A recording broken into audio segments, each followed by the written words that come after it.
cita-cita saya maupun Clean Sheet itu kan menyekolahkan 1.000 anak. Gitu. Di kita memang ada anak-anak, kita kan fokusnya 2 ya, mahasiswa yang kurang mampu maupun anak-anak putus sekolah. Jadi 2 ini yang kita fokuskan baik dari desa maupun dari kota. Kenapa? Di kita alhamdulillah ekosistemnya udah mulai terbentuk nih. Jadi mulai kerjasama dengan pesantren, kampus, terus yayasan, terus juga yang lainnya. Jadi beberapa udah ngasih beasiswa ke kita. Kayak kampus, Mas itu kan ada kuota 10 untuk beasiswa anak-anak Clean Sheet ya. Nah ini kan tersambung nih. Yang tadinya nggak punya privilege untuk daftar lanjut ke kuliah, ini ada kesempatan kerja di Clean Sheet sekaligus bisa lanjut kuliah. Nah dari sinilah memang cita-citanya agar anak-anak ini jadi lebih baik lagi. Karena tujuannya memang untuk mengurangi pengangguran, terus mengurangi anak-anak putus sekolah. Betul. Yang tujuan utamanya adalah ujungnya di pengentasan kemiskinan. Gitu sih.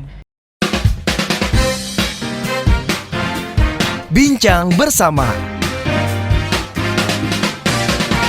Smart Listeners, bicara tentang kebersihan ya, rasanya setelah pandemi COVID-19 mungkin belum sepenuhnya berlalu gitu, kita selalu concern akan kebersihan. Dan ada satu anak muda yang ternyata melihat peluang tersebut bahkan sebelum pandemi berlangsung.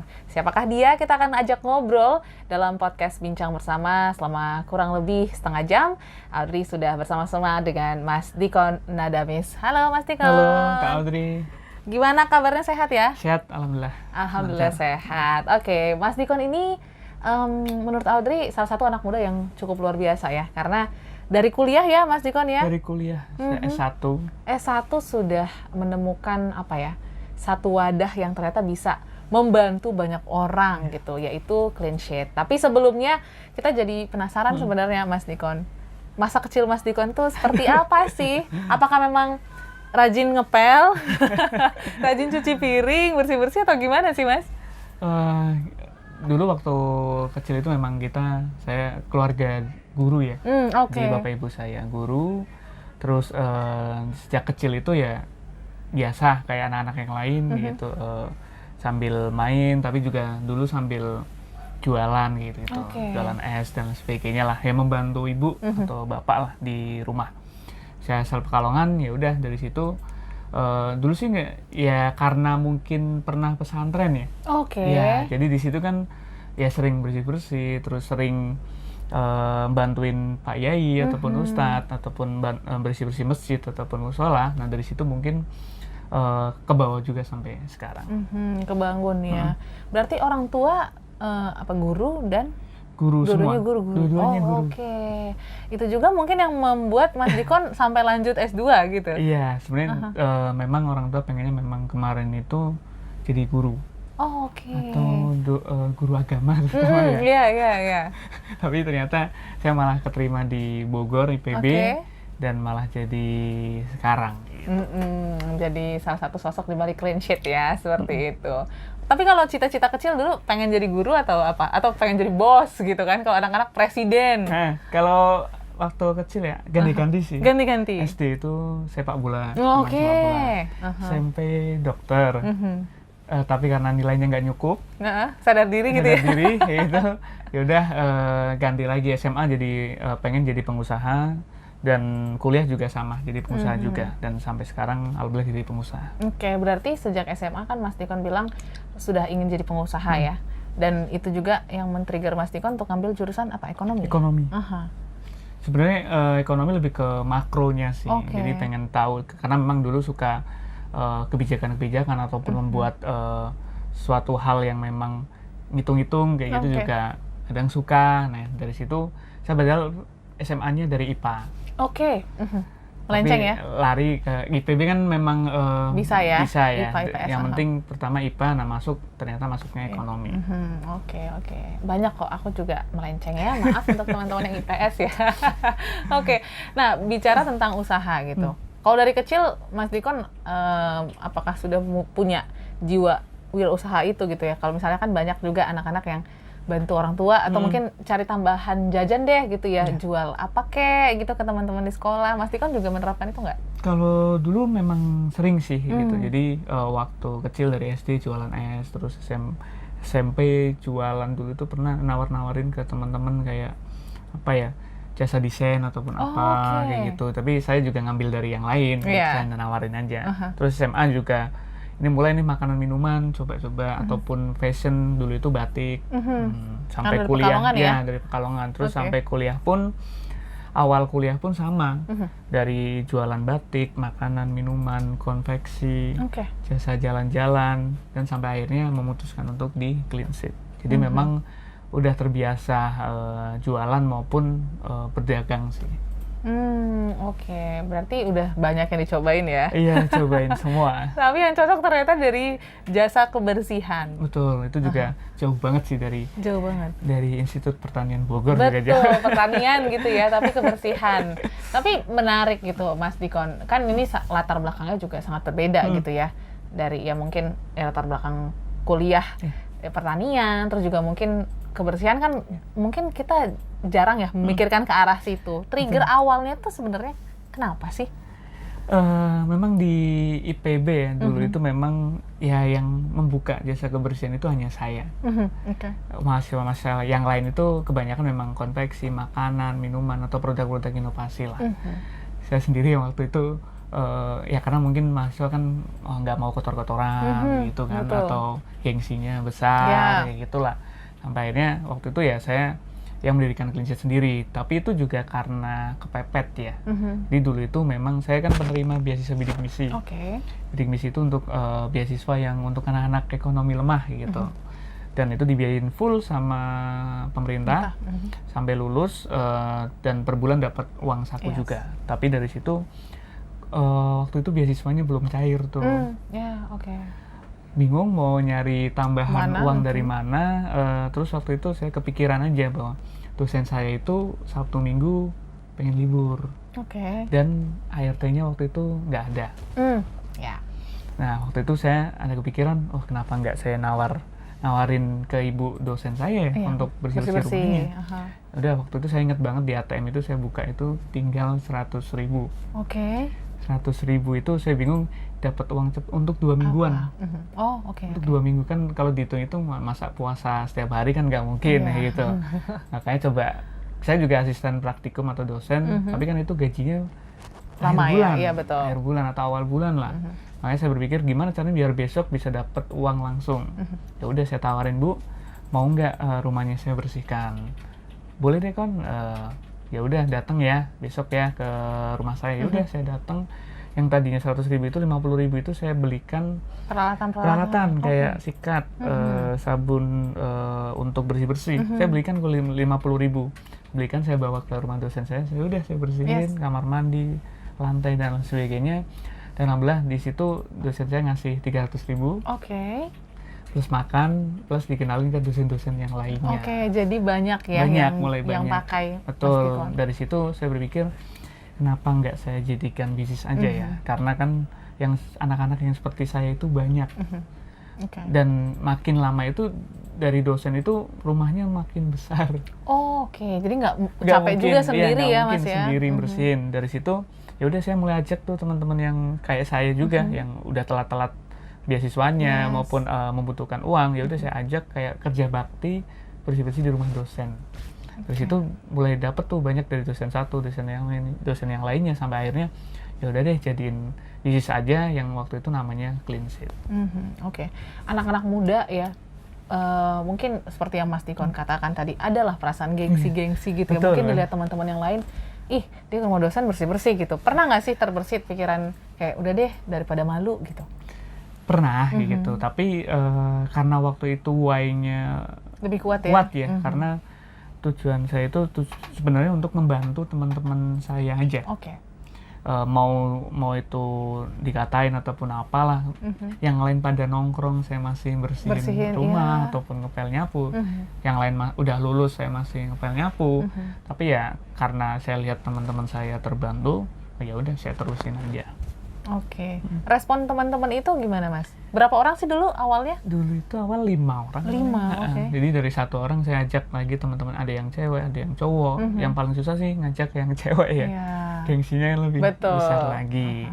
Sampai akhirnya ya udah waktu itu memang dosen itu kalau cowok kan kalau manggil yang cowok kadang berpikirnya nggak rapi. Banyak kan cewek. Nah, habis itu dosennya minta, ada cewek nggak kon? Betul. Dulu laki-laki semua yang bersihin. Karena kan tapi sampai akhirnya nemu dosen yang memang harus dibersihkan sama perempuan. Setelah itu ya sampai saya ngotak-ngatik orangnya, sampai ngatur lagi, ada yang nggak mau, ada yang mau. Tapi itu siasat sih. Sampai bahkan saya ajak waktu itu untuk ngajak jalan, misal ke time zone, tapi ternyata bersih-bersih dulu di dijebak ya. Itu saya pernah, karena saking susahnya untuk nyari perempuan yang mau bantuin saya. Itu berapa bulan tuh Mas dari pertama dikenalin dosen satu, terus akhirnya merambat ya ke banyak dosen tuh berapa lama waktunya? Itu lumayan lama sih. Dulu itu sebenarnya nggak cuma iseng-iseng aja ya, cuma untuk ya udah buat ngisi waktu luang sama untuk tambah biaya, nggak berpikiran untuk ini bisa dibisnisin besar, itu nggak. Di waktu itu ya udah 3 bulan, 6 bulan, sampai akhirnya saya udah lulus, saya masih S2 karena kan dulu saya percepatan S1 S2 5 tahun, jadi kan sambil kuliah S1 sambil S2 sambil merintis Clean Sheet ini ya ngisi-ngisi waktu luang, sampai akhirnya kok ini kayaknya bisnis makin oke nih ke depan, pasarnya masih besar. Dan dulu sebelum pandemi itu masih belum banyak yang melirik ke situ. Aware ya akan kebersihan ya. Betul, makanya ketika pandemi itulah saya memutuskan ya udah deh saya fokusin ke Clean Sheet total. Dan ini kan startup ya basisnya gitu. Kenapa kepikiran ke startup atau nggak pengen yang kayak calling aja deh gitu, atau karena ngikutin zamannya kan memang startup banget gitu Mas Nikon? Iya, karena beberapa hal memang makin tambah orang, makin banyak orang, itu manual itu sangat-sangat melelahkan dan memang menambah orang lebih banyak lagi, baik dari sisi manajemen maupun dari sisi pengawasannya kan agak susah tuh. Makanya kita develop aplikasi, develop teknologi untuk memudahkan itu biar bisa membantu lebih banyak orang lagi. Nah, makanya kita buat memang dalam bentuk startup. Dulu memang ya calling kayak Gojek dulu kan udah calling kayak gitu, tapi sampai akhirnya dia udah menyadari bahwa ini nggak bisa secara manual, secara banyak, ya harus disupport sama teknologi.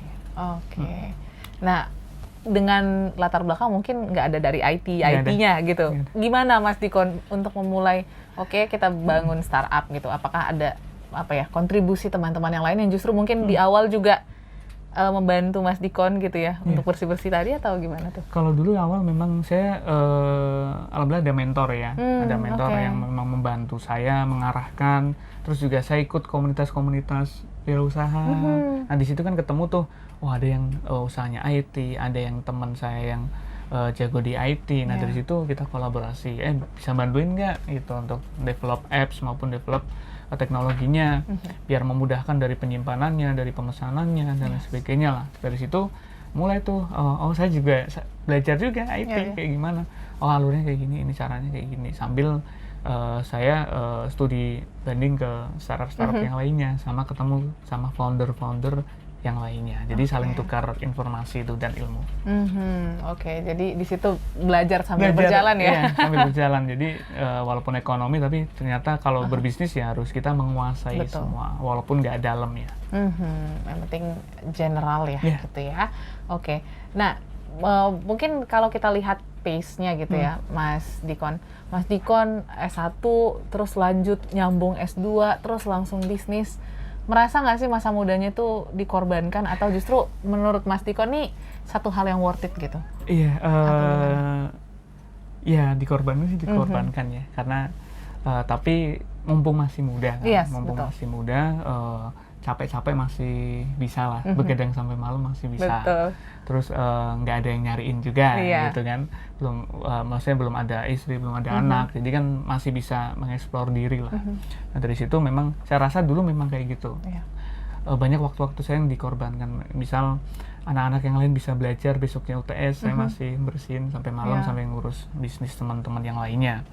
Terus yang lain udah pada lulus, kerja di kantoran, pakai dasi, pakai kemeja, saya masih ngepel, nyapu, ikut ngawasin anak-anak gitu. Nah, dari situ ya udah deh, jalanin aja dulu gitu, sampai akhirnya ya sekarang alhamdulillah udah ada sedikit hasilnya. Yang memang itu malah teman-teman yang lainnya malah pengen jadi seperti saya. Oke. Ya, Jadi karena kan betul, karena saya kan sekarang ya udah saya lebih ke fokus ke relasi, ketemu orang, ketemu klien lebih besar, ya seperti itu. Jadi lebih ke kalau operasional udah ada yang ngurus, gitu sih. Jadi orang-orang lihatnya teman-teman saya pengen gabung ke Clean Sheet maupun pengen buat bisnis juga. Gitu. Ya, karena kalau kita lakukan sepenuh hati ya, Mas Diko, rasanya hasilnya juga akan baik, walaupun memang setiap pilihan tuh selalu ada yang dikorbankan, betul ya. Jadi nggak ada yang mengecewakan lah kalau misalnya dijalani dengan baik. Nah, Mas Diko tadi mengatakan bahwa kan di awal tuh ibu bapak pengennya kan jadi guru, terus melihat anaknya jadi pengusaha, itu ada sedikit mungkin kecewa kah atau mungkin justru mendukung dengan penuh melihat Mas Diko mungkin bersih-bersih itu kan juga mungkin orang tua pengennya kan anaknya sukses gitu ya Mas Diko? Kalau dulu memang orang tua itu nggak dukungnya. Jadi sejak memang beliau itu pengennya jadi anaknya jadi dosen atau jadi guru. Yes. Saya usaha ini pun Green Tea Clean Sheet pun saya nggak bilang sama sekali. Jadi saya nggak bilang. Saya waktu bilang itu waktu saya masuk Kick Andy. Itu baru saya bilang, Bu, nonton di Kick Andy, Metro TV gitu. Setelah bilang itu baru tahu bahwa Bapak Ibu ini usaha saya. Ya itulah ya nobar sekampung mangga gitu kan. Dari situ seru kan. Banget ya. Tapi dari situ akhirnya disetujuin. Ya, karena ya udah ada hasilnya. Kalau saya maju sebelum ada hasilnya pasti udah ditolak gitu. Ya sampai sekarang pun setelah selesai S2 ya kemarin nurutin ibu sedikit sih, sempat jadi dosen juga, ngajar sekali lah untuk membantu di universitas, terus sampai akhirnya udah mundurin karena mau fokus Clean Sheet. Ya ibu sih suka-suka aja sih, setidaknya anaknya seneng, ya sampai sekarang pun saya masih ikut andil ke hal yang lainnya, jadi narasumber kah, motivasi anak-anak kah, ataupun yang lainnya, itu kan salah satu mengajar juga ya. Mengajar juga, yang saya sukai juga. Berarti kalau jadi dosen nanti ke depan ditawarin, tertarik nggak tuh Mas?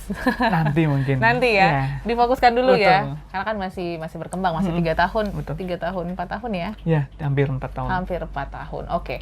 Cerita sedikit tadi dari awal tahun pertengahan 2019 ya Mas ya. Maju sebagai salah satu startup dengan jasa cleaning, mungkin orang-orang belum mulai aware gitu ya dengan kebersihan ataupun dengan jasa-jasa seperti ini. Tapi datang pandemi, justru mungkin ini menjadi hantaman sekaligus benefit juga nih untuk jasa seperti ini. Ceritanya gimana Mas untuk mengarungi badai pandemi kemarin? Pasti ada ups and down-nya. Iya, jadi dulu waktu pas sebelum pandemi, saat saya masih kuliah S1, S2 itu, Clean Sheet itu masih di lingkungan sekitar kampus saja. Jadi nyasarnya itu ya udah mahasiswa, dosen, udah itu aja. Mahasiswa pun udah kosannya kotor lagi, bayarannya pengen murah lagi. Jadi kosan-kosan tuh juga? Kosan juga, dulu kosan-kosan juga. Karena kan namanya belum dikenal, ya udah ambil semua pasal deh yang kecil-kecil kayak gitu. Sampai situ akhirnya pandemi datang tuh, terus rumah-rumah nggak boleh dimasukin. Iya, jaga jarak dan lain sebagainya. Terus mahasiswa pada pulang karena kampus ditutup rapat, dosen nggak mau dimasukin rumahnya. Itu benar-benar udah deh mau nyerah sebenarnya dulu karena ya mau gerak gimana nggak ada penjualan gitu. Sampai akhirnya saya waktu itu berpikir cara apa ya yang bisa untuk menanggulangin ini gitu. Terus waktu itu oke deh, kita pivot pasar deh. Yang tadinya untuk mahasiswa karena pasarnya udah nggak ada ya. Untuk dosen juga agak susah, ya udah kita pindah ke ibu-ibu komplek. Plus kami mengeluarkan layanan baru, yaitu penyemprotan disinfektan. Pas ya momennya ya. Jadi ketika dikeluarkan, jadi kan orang habis kena positif COVID, dia pengen sterilisasi sekaligus pengen bersihin rumahnya semua. Nah dari situlah naik tuh drastis dari Bogor, dari lingkungan sekitar kampus langsung jadi Jabodetabek. Dari situ. Jadi rintangannya banyak sih. Sampai awal-awal itu pernah mau masuk ke komplek kan nggak boleh. Betul. Kecuali yang primer ya, misal jual sayur ataupun apa itu boleh. Waktu itu sampai kita membuat seolah-olah mau masuk ke komplek kita bawa sayuran maupun buah-buahan. Wah, oke. Buat apa? Ya ketika ditanya satpam ya? gitu, loh kamu mau kemana? Kalau untuk bersih-bersih aja nggak boleh. Tapi kalau untuk nganterin ini Pak ke rumah ibu itu, jadi itu menjadi bonus buat ibunya ketika memesan jasa kebersihan plus sterilisasi. Nah dari situ mulai tuh masuk, dan akhirnya makin berkembang. Teknik-teknik itu ya mungkin dikemasnya harus manis ya, sehingga bisa tetap meraih keuntungan di masa-masa pandemi. Kalau untuk masa pandemi kemarin, Mas Dikon ingat nggak apakah teman-teman yang ada di Clean Sheet juga punya keinginan yang sama untuk berjuang, atau justru juga banyak juga yang oke deh, kayaknya ini nggak berjalan Mas Dikon, kita berpisah dari sini gitu. Betul. Jadi dulu waktu pandemi itu hancur, dari tim udah hancur, tim itu udah nggak niat semua karena udah susah, terus juga disuruh pulang sama orang tuanya semua, sampai akhirnya dari 7 tim orang itu tinggal 2. Oh, tinggal 2 ya? 2 doang, saya sama teman saya itu bagian, pokoknya dia ngurus operasional, saya ngurus marketing, keuangan dan sebagainya lah, relasi dan sebagainya. Nah dari situ malah bermaju. Jadi udah ada fokusnya sendiri karena ini totalitas nih 2 ini. Betul. Satu udah fokus ngurus orang operasional, yang satu udah marketingin aja, cari ibu-ibu, cari endorsan, cari yang lainnya. Nah itu saya ingat banget ya, pada mundur sih teman-teman saya. Kalau nggak mundur ya saya yang ini ya buat mudik teman-teman. Udah saya tak suruh pulang semua. Tinggal 2 orang itu aja sampai masuk ke TV nasional. Oke. Untuk teman-teman yang bergabung di Clean Sheet sendiri, Mas Dikon kan juga punya keinginan yang besar ya untuk anak-anak bisa tetap melanjutkan sekolah dan lain sebagainya. Apakah ini memang dikhususkan untuk anak-anak muda aja gitu, atau justru orang-orang tua juga bisa nih untuk join di Clean Sheet? Nah untuk sekarang memang kita fokusnya ke anak-anak muda, jadi umur 18 sampai 30 tahun maksimal. Karena apa? Yang kita rekrut itu anak-anak yang mau melanjutkan pendidikannya, yang mau mewujudkan impiannya. Karena apa? Anak-anak seperti inilah yang lagi membutuhkan, jadi kerjanya itu benar-benar passion. Dia di anak kita di Clean Sheet itu ada anak yang kuliah dari pagi sampai sore, terus malamnya kerja, kayak gitu. Ada yang dari malam itu dia kuliah, pagi sampai sorenya dia kerja. Ada yang part time doang, hanya ngambil 3 jam ataupun apa. Nah dari situ mereka terbantu juga, karena tujuannya adalah Clean Sheet memang nggak mengharapkan mereka di Clean Sheet terus atau jadi cleaning service terus. Yang kami harapkan adalah mereka masuk ke Clean Sheet, dia dapat kerjaan, dia dapat penghasilan, dia bisa melanjutkan pendidikannya. Setelah dia lulus, setelah skillnya oke, pendapatannya oke, dia akan naik level ke berikutnya. Banyak teman-teman saya yang dulu bersih-bersih bareng saya, sekarang udah ada jadi yang PNS, kerja di kementerian ataupun apa ya, belajar mentalnya itu dari Clean Sheet ya. Wow, ternyata banyak ya melahirkan sosok-sosok yang luar biasa gitu dari salah satu startup cleaning ini. Emangnya apa Mas yang dibentuk dari teman-teman tadi ya, mental seperti apa? Apakah dari masa bersih-bersih itu ketelatenan, disiplin, atau seperti apa sebenarnya? Nah di kita itu memang ketika kita kan ke rumah-rumah ya, awalnya ke rumah-rumah. Kalau ke kantor kan nggak ada interaksi, jarang ya. Betul. Tapi ke rumah-rumah itu challenging-nya benar-benar luar biasa tantangannya. Contoh aja, ketika kita ke rumah-rumah, kita menghadapi ibu-ibu yang ada yang detail, cerewet, baik, ada yang jahat ataupun apa, itu banyak banget gitu. Di satu sisi ya, kita sebagai, kalau di kita kan Rangers namanya, yang bersih-bersih, kita harus bisa komunikasi sama pelanggan. Terus harus bisa memimpin, karena yang bersihin itu kadang nggak cuma satu orang aja, tapi misal 5 ber-5. Jadi kita harus memimpin, ini kamu bersihin ini ya, kamu bersihin biar efektif dan kerjanya cepat dan puas gitu.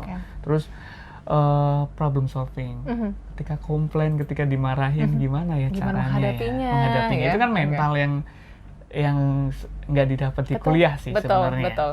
Itu di lapangan langsung realitanya kayak gitu, bahwa ada orang-orang memang ya ada yang nggak mau tahu, ada yang baik banget, ya udah dimarah-marahin, tapi kita tetap, oh iya ibu segini ya, seperti ini ya. Jadi itu problem solving yang memang kita terapkan di situ. Terus juga bisa merekomendasikan. Terus juga yang paling utama itu sebenarnya kedisiplinan, harus tepat waktu, harus benar-benar bisa first impressionnya kayak gimana, ya kayak gitu. Jadi dari situ anak-anak jadi mentalnya terbentuk dan ya harus kuat terhadap apa yang orang lain bilang. Iya. Nah itu juga yang menjadi tantangan karena kan fokusnya Clean Sheet ini sendiri ya anak-anak muda ya. Betul. Ada beberapa orang tua pun nitipin ke kita itu ini kan anak-anaknya orang kaya gitu. Kan itu, dibentuk deh gitu ya. Udah kirim ini suruh bersih-bersih aja nggak apa-apa, pokoknya dibiarin aja. Udah disuruh bersih-bersih, suruh ini, suruh apa. Sampai akhirnya dia merasakan bahwa oh iya nyari uang itu susah. Susah, betul. Itulah yang apa ya, bisa dibentuk ya dari salah satu startup yang cukup menarik ini. Dan Mas Dikon sendiri kan punya harapan yang cukup besar ya untuk Clean Sheet ini tidak hanya menjadi solusi untuk mungkin ya ibu rumah tangga atau mungkin kos-kosan juga iya gitu kan. Harapan yang besar mungkin membantu teman-teman untuk lanjut sekolah itu dalam bentuk apa lagi Mas? Selain membentuk mental mereka, mempersiapkan mereka untuk dunia kerja, apa lagi? Nah kalau di kita memang cita-cita saya maupun Clean Sheet itu kan menyekolahkan 1.000 anak. Gitu. Di kita memang ada anak-anak, kita kan fokusnya 2 ya, mahasiswa yang kurang mampu maupun anak-anak putus sekolah. Jadi 2 ini yang kita fokuskan baik dari desa maupun dari kota. Kenapa? Di kita alhamdulillah ekosistemnya udah mulai terbentuk nih. Jadi mulai kerjasama dengan pesantren, kampus, terus yayasan, terus juga yang lainnya. Jadi beberapa udah ngasih beasiswa ke kita. Kayak kampus, Mas itu kan ada kuota 10 untuk beasiswa anak-anak Clean Sheet ya. Nah ini kan tersambung nih. Yang tadinya nggak punya privilege untuk daftar lanjut ke kuliah, ini ada kesempatan kerja di Clean Sheet sekaligus bisa lanjut kuliah. Nah dari sinilah memang cita-citanya agar anak-anak ini jadi lebih baik lagi. Karena tujuannya memang untuk mengurangi pengangguran, terus mengurangi anak-anak putus sekolah. Betul. Yang tujuan utamanya adalah ujungnya di pengentasan kemiskinan. Gitu sih. Gimana Mas? Mungkin beberapa sudah ada yang sukses gitu ya, mungkin tamat kuliah, tamat sekolah gitu setelah ikut dari di Clean Sheet. Perasaan Mas Dikon sendiri melihat anak-anak itu yang dulu mungkin mereka nggak punya harapan gitu ya, tapi setelah bergabung mungkin ada ucapan terima kasih ke Mas Dikon itu gimana? Iya, alhamdulillah sih banyak ya, maksudnya setidaknya itu kesenangan saya, berarti apa yang saya lakukan udah benar gitu, bahwa banyak teman-teman yang baik sekolah paket, ada yang nggak lulus SD, kita sekolahin paket sambil kerja, dia bisa bantuin orang tuanya kayak gitu kan, adik-adiknya, karena kalau dia nggak pengen kuliah atau sekolah nggak apa-apa, biar adiknya yang kita sekolahin atau kasih beasiswa. Jadi bisa seperti itu, nggak harus anaknya yang kuliah atau sekolah. Nah dari situ banyak yang bilang, Mas makasih banyak, selain terbentuk kayak mahasiswa yang dulu nggak punya uang buat makan aja susah, dapat 500.000 1 juta aja itu udah seneng. Karena nggak semua mahasiswa bisa ngajar.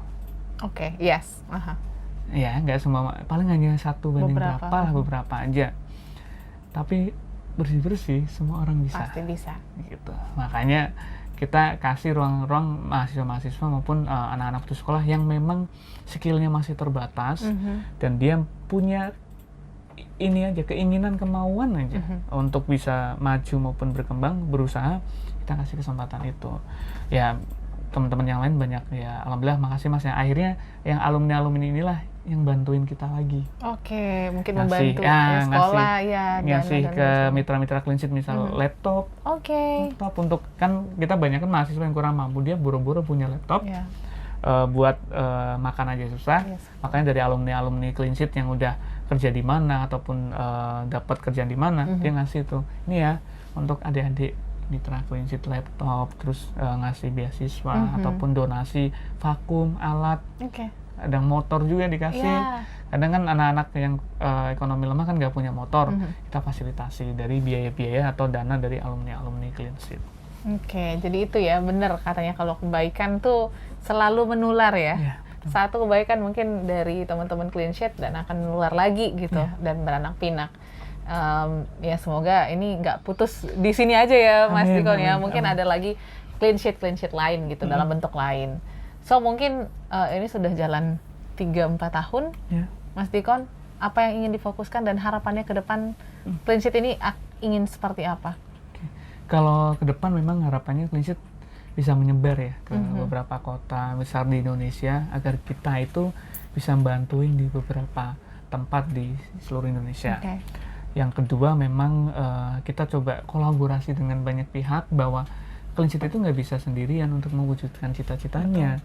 Kayak tadi kuliah, kampus, yayasan, orang yang tahu ini anak ini butuh ataupun dia membutuhkan kuliah, itu kan kita nggak bisa nyari sendiri. Harus ada, oh ini yayasan udah tahu nih anaknya seperti apa, ini seperti apa, jadi lebih kuat. Karena rekrutmen Clean Sheet pun sekarang udah nggak buka online. Jadi kita pure rekomendasi dari pesantren, dari yayasan, dari kampus, dari RT RW. Karena mereka yang tahu anak ini seperti apa. Betul. Karena kita kan jasa ya. Masuk ke rumah-rumah, ke kamar pribadi. Kalau ada apa-apa kan, kalau kita nggak tahu ini anak rumahnya di mana, sekolahnya di mana, ya itu akan bahaya banget. Harapannya di kita memang akan terus kembangkan teknologi agar bisa menjangkau lebih banyak orang lagi. Yang paling utama memang kolaborasi dengan berbagai pihak. Karena ini yang bisa mewujudkan cita-cita Clean Sheet ke depannya. Karena kalau hanya sendiri nggak akan bisa. Kalau boleh tahu sekarang mitra Clean Sheet udah berapa, Mas? Kita itu udah 150-an lebih. Ya, tersebar di Jabodetabek dan Jogja. Jadi berarti sudah sebanyak 150 anak yang mungkin akan menjadi anak-anak hebat kemudian hari seperti itu ya, Mas Dikon ya. Mungkin yang terakhir Mas Dikon, karena menurut Audrey dan juga teman-teman pasti yang ada di posisi seperti Mas Dikon dulu gitu ya, mungkin ingin lanjut kuliah, terus mungkin dananya kurang, terus juga bingung, mungkin mau minta ke orang tua pun takut gitu ya. Karena aku juga ngerasain sebagai anak rantau gitu kan, rasanya berat ya untuk nelpon ke rumah, mungkin minta uang dan lain sebagainya. Apa pesan yang mungkin ingin disampaikan ke teman-teman untuk menjadi penyemangat agar bisa tetap survive ya, apapun struggle-nya di depan, sehingga bisa menuntaskan tujuan ataupun target yang sedang dikerjakan? Ya, untuk teman-teman semuanya, kalau dari saya, walaupun kita punya keterbatasan ya, banyak keterbatasan baik ekonomi mungkin dan yang lainnya, ya selama kita ada kemauan maupun ada kerja keras maupun doa dari orang tua maupun dari kita, pasti akan ada jalannya gitu. Selama kita niatnya baik, maka kebaikan itu akan kembali lagi ke kita, mungkin bukan dari orang itu tapi mungkin dari orang lainnya. Itu yang saya rasakan. Jadi banyak saya dibantu sama orang, dibukakan jalan sama orang, itu pure dia nggak minta uang sama sekali, cuma pengen bantuin saya maupun Clean Sheet. Ini kan hal yang ternyata kebaikan itu nular ke orang-orang yang lainnya. Dan pastinya ini juga harapan kita ya, Small Listeners ya, dalam mengundang Mas Dikon. Semoga juga teman-teman yang menyaksikan, mendengarkan juga bisa share kembali, sehingga ya misi dari Clean Sheet ini juga bisa sama-sama kita bantu seperti itu ya. Seperti yang Mas Dikon katakan bahwa nggak mungkin sendiri untuk mengentaskan kemiskinan di Indonesia, tapi memang kita harus sama-sama untuk berjuang mengentaskan kemiskinan, apalagi bonus demografi 2045 gitu ya. Ini akan menjadi satu tantangan kalau kita tidak manfaatkan dari sekarang.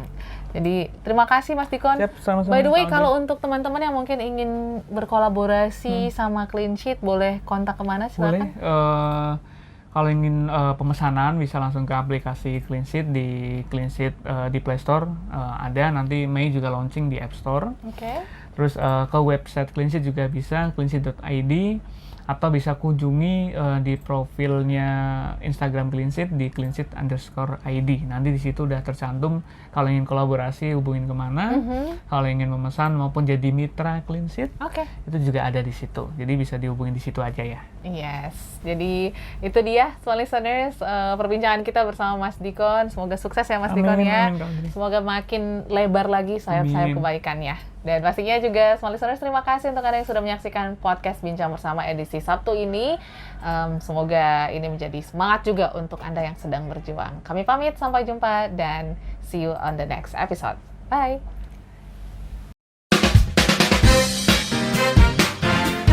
Bincang Bersama.